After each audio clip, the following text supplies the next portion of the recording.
Hello বন্ধুরা, কেমন আছো তোমরা? আশা করি ভালো আছো।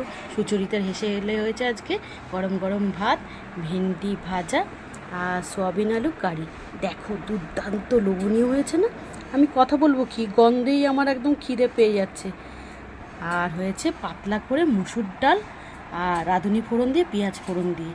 এরকম খাবার প্রত্যেকটা বাঙালি প্রিয়। মাছ মাংস রোজ ভালো লাগে না, এরকম খাবার মাঝে মাঝে ঘুরিয়ে ঘুরিয়ে করলে ভালো লাগে।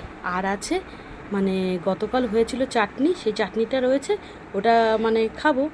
আর একটু শসা পেঁয়াজ কেটে নেবো, ডালের সঙ্গে ভালো লাগবে। তো কেমন লাগলো ভিডিওটা তোমরা আমাকে কমেন্ট করে জানিও। আর তোমরা আমার পাশে থেকো, আর সবাই কিন্তু ভালো থেকো, সুস্থ থেকো। আবার সেই গরম শুরু হয়েছে, আর ভালো লাগে না এই গরমকালটা, আমার একদম শীতকালটাই ভালো লাগে। খেয়ে বসে উঠে ঘুরে বেরিয়ে শান্তি, তাই না বন্ধুরা?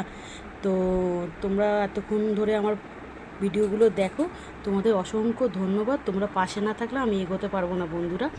সবাই ভালো থেকো, সুস্থ থেকো। রাখছি তাহলে এখানে। দেখাবে নেক্সট কোনো ভিডিও অন্য কোনো রেসিপি নিয়ে।